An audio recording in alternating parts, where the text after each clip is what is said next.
Muy bien. Continuando, vamos con suma de vectores. Vemos que tenemos un vector resultante, vector 1, vector 2 y la cantidad. En este caso, también le vamos a pasar el vector resultante. ¿Por qué?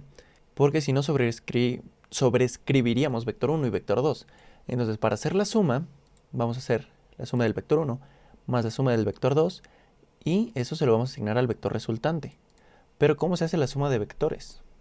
Si buscamos aquí suma de vectores, es x1, y1, x2, y2. Entonces sumamos x1 más x2 y y1 más y2.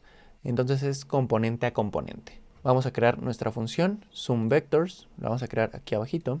Igual va a ser de tipo void. ¿Por qué las estamos haciendo de tipo void?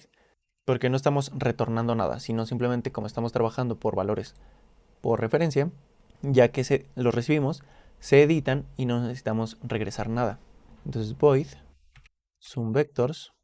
¿Y qué era lo que teníamos? Teníamos aquí que recibíamos el flotante del resultant vector, el flotante del vector 1, pero vector 1 y vector 2 son constantes, entonces lo vamos a poner como constantes. Const float vector 1 y const flow vector 2.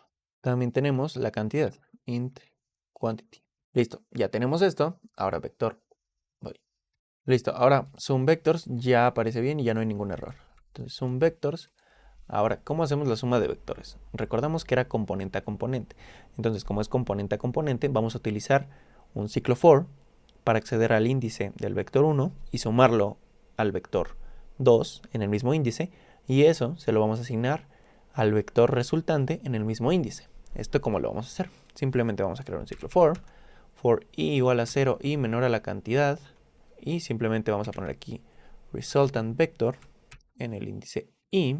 Esto va a ser igual a vector 1 en el índice i más vector 2 en el índice i. Listo. Ya teniendo esto, pues ya tenemos nuestro vector resultante. Entonces nuestro vector resultante lo podríamos imprimir. Simplemente ponemos el resultado del vector es y podríamos basarnos en la impresión del vector para que tenga nuestro mismo formato. En este caso lo vamos a hacer así. Entonces el resultado de tu vector es y lo pegamos. Entonces tenemos aquí vector 2 y simplemente lo editamos para que sea el resultado de tu vector es este. Y ya está. El resultado de tu vector es este. Resultant vector en el índice i, en el ciclo for, que es donde lo vamos a imprimir. Paréntesis antes y paréntesis después, simplemente para darle el formato. Y listo, el resultado de tu vector es esto. Aquí le podemos poner un salto de línea. Ahora, ya tenemos la suma de los vectores. Si nos vamos aquí a vectores.h, vemos que ya tenemos la suma de los vectores. Simplemente porque la suma de los vectores es componente a componente. ¿Por qué es constante? Porque vector 1 y vector 2, si nos damos cuenta aquí adentro, no cambian. Entonces por ello es que lo ponemos como constante. La cantidad no, tampoco cambia, se podría poner como constante. Y listo. También aquí el float, el vector resultante sí cambia, entonces por ello no lo ponemos como constante. Y listo. Por ello es que es como constante. Y como cambia el vector resultante sí, porque es la suma de ambos vectores en el mismo índice, el vector resultante en ese índice. Y listo. Esto fue la suma de vectores. Vamos con el siguiente video, que es donde vamos a ver la resta de vectores, que es exactamente igual que la suma de vectores, simplemente cambiamos el más por menos.